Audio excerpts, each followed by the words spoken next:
Bang! Neeves Knives. I'm Jared, and this is the Twosun Ts191. I'm going to go through this stuff pretty quick, so hopefully you guys can follow along. Now, this is probably the tightest tolerance Twosun I have seen yet.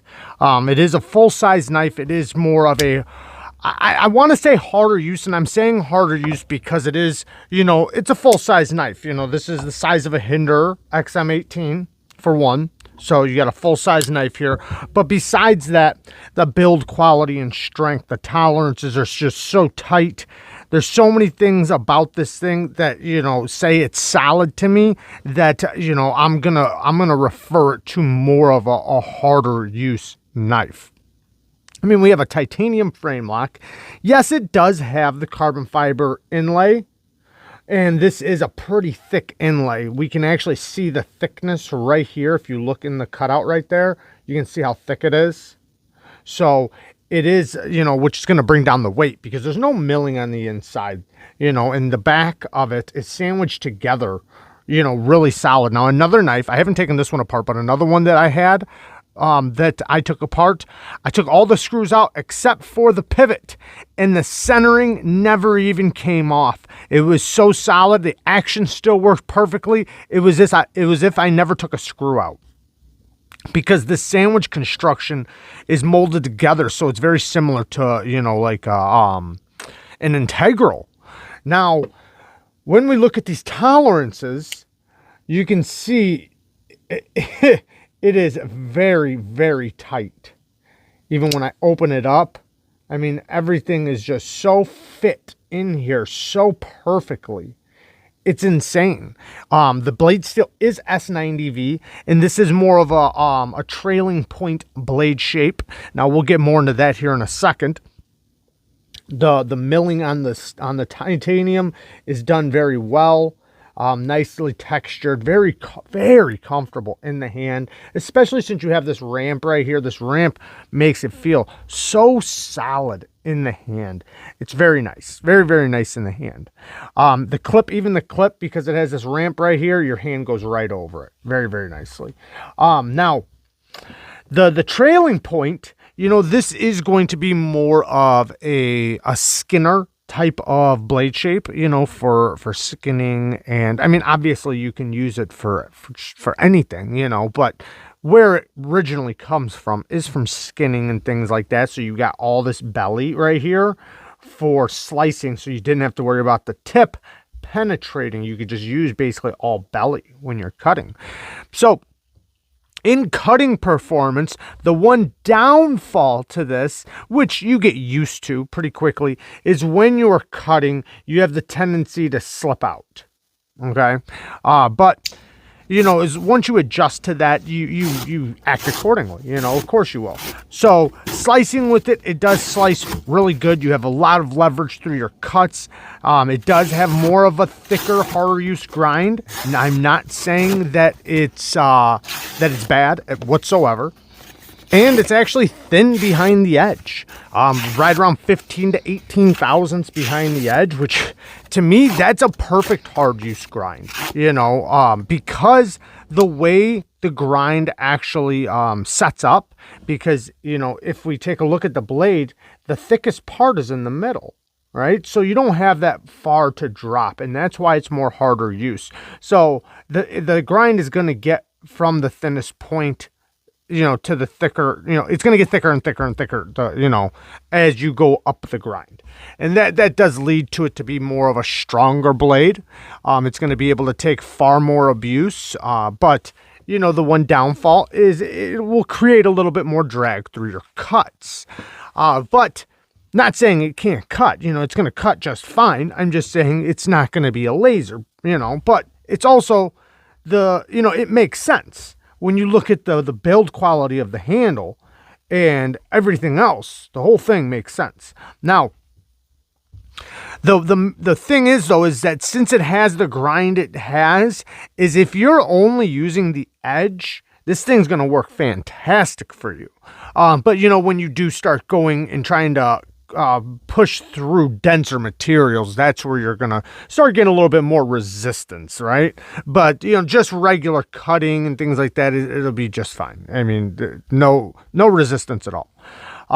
Now, when we get into like utility cuts and stuff like that, that's where you're going to have a little bit more of an issue. Now, if it's thin material, like what I'm going to show cutting, just very thin cardboard, it's fine. No issue, because you don't need a lot of leverage into the cut. But the thing is, though, is that because the belly is so big and the tip is so tall, you have to raise up really high.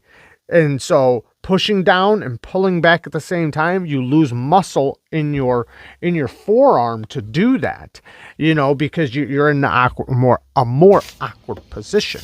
Now, if you just hold it at an angle and use the belly, it's fine, right? But going through denser materials, that might not be possible.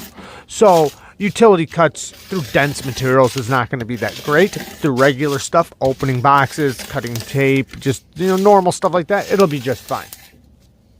Now, if we look back at the hardware again, we have T8s all the way around. That is beautiful. We always love to see that. And then if we take a look at the lock bar access, you can see they do give you a nice cutout. We'll get into the action. Nice cutout for the lock bar, and you can see it protrudes farther. I like how they did that. They literally left you a nice cutout for that. Very smooth on the drop. The flipper tab is very minimal, which it works really good for a minimal flipper tab. I want to say that the detent is nice and heavy, nice and strong, and the jimping is well done. It's very I almost said sticky, but it's very aggressive jimping. Not aggressive in a way it'll hurt, but in a way that it'll grip you back. So yanking down on it, as long as you yank down and break that detent, it will fly basically. But it is a minimal flipper tab. Some people love minimal flipper tabs, some people don't. You know, it's just preference. I'm not the biggest fan of minimal flipper tabs, but I will say it is a reliable flipper, 100%, no issues. As long as you pull down on it, you will be just fine. It's not much of a push button, but you can. I mean, you can. But it's more of like an in-between. So instead of going push butting from here, you go from the jimping and kind of pull down and push at the same time.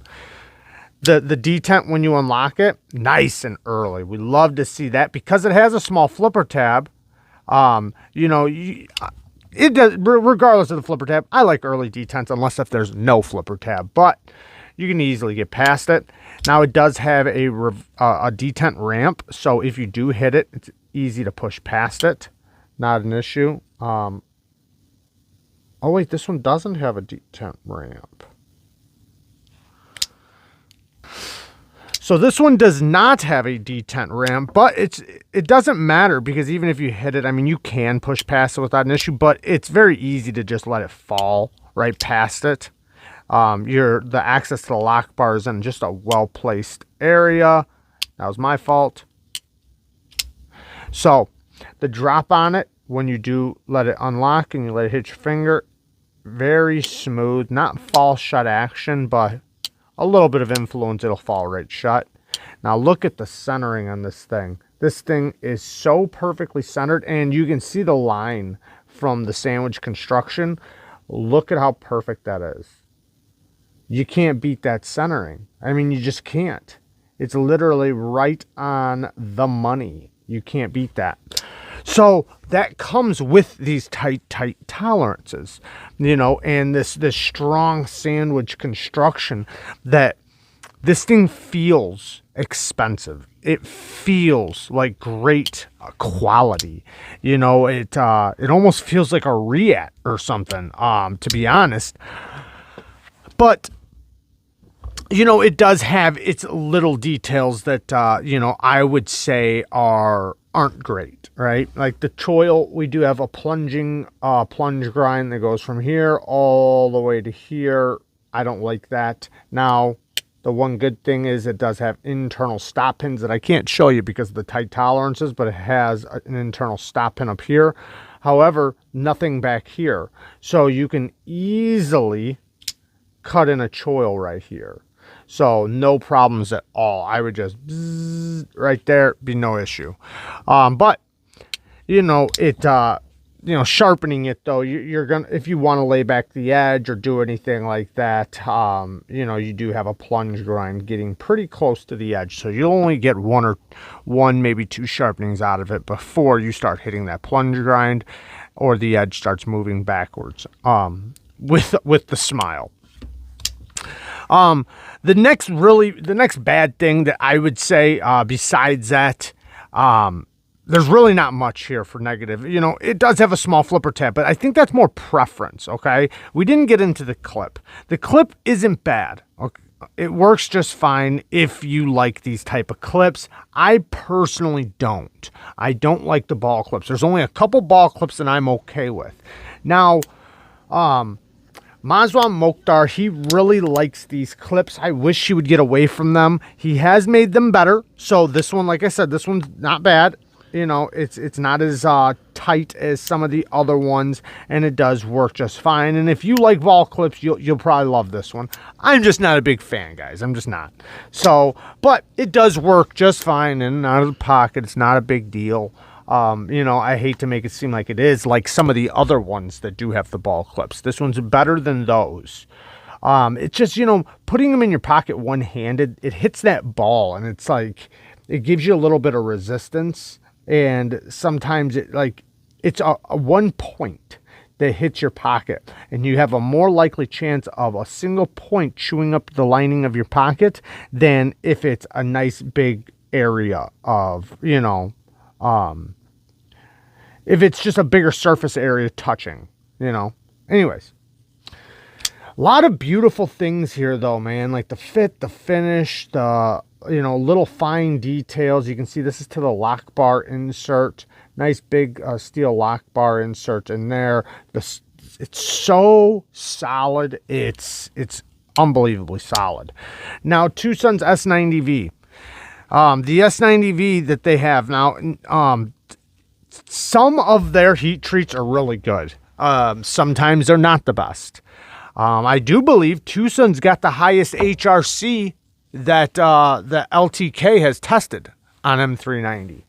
However, they still don't get the best heat treats, especially on their M390. Specifically their S90V, no, it doesn't get as good of a cut test as other S90V, but it's also not horrifying. It's just kind of in that medium range where it's not impressive.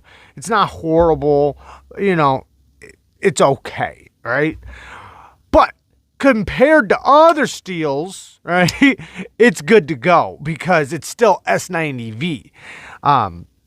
I've sharpened quite a bit of Twosun's S90V, and I've never had an issue on the stone or anything like that. I've just seen from their cut tests from other people that do the controlled cut tests that they don't get the best results. But it's really not that big of a deal when you're paying the prices you're paying for these, because you're not paying S90V prices. You're paying like 14C28N prices or S30V prices, and you're getting far better edge retention than those steels. Plus, you're going to get the stain resistance, the toughness, and everything else that those steels bring. So, that's why I have no problem with their M390 or their S90V, because I'm still getting better cut test results than I would get with S30V, and I would totally pay the same price if it was S30V. Hopefully that makes sense. But all in all, phenomenal knife. It's not really a knife for me personally. However, I really like it. I like it a lot. I like it because of its build quality, its fit and finish and everything. It does have a lot of great qualities. It's just not my style of knife. So, but man, I'm impressed. I'm very, very, very impressed with this knife. It's just the little details that makes it not really for me. Like, I'm not much of this type of blade shape fan. the grind could be a little bit better, but more so the blade shape. Not saying it's really bad, because I have kind of came around, you know, and I don't mind this blade shape for certain tasks, right? But for my EDC, not the biggest fan. You know, if I'm cutting a strap, these aren't the best blade shapes for straps, because they go up and around and out. You know, if it was leaning towards me, it'd be a little different, but it's not, you know, because it does have a nice neutral grip, which I do prefer on knives, just not with this blade shape, you know. So that's like the one thing. And I'm not a big fan of small flipper tabs, like, you know, unless if certain ones I am, certain ones. This one, man, it works good, but I'm not the biggest fan of the actual flipper tab, even though it works so reliably. I know that doesn't make sense. You know, just certain preferences, I guess. It's hard to explain why. I think it's just because I feel like I could fail it, or maybe it's because I feel like I got to put a little bit, maybe more effort in than I want to, even though it's so reliable. I don't know. It's kind of funny. Sometimes you just get those kind of deals. But man, great knife though. A phenomenal knife. And Timbo, thank you for letting me check it out. And thank you guys for watching. Peace.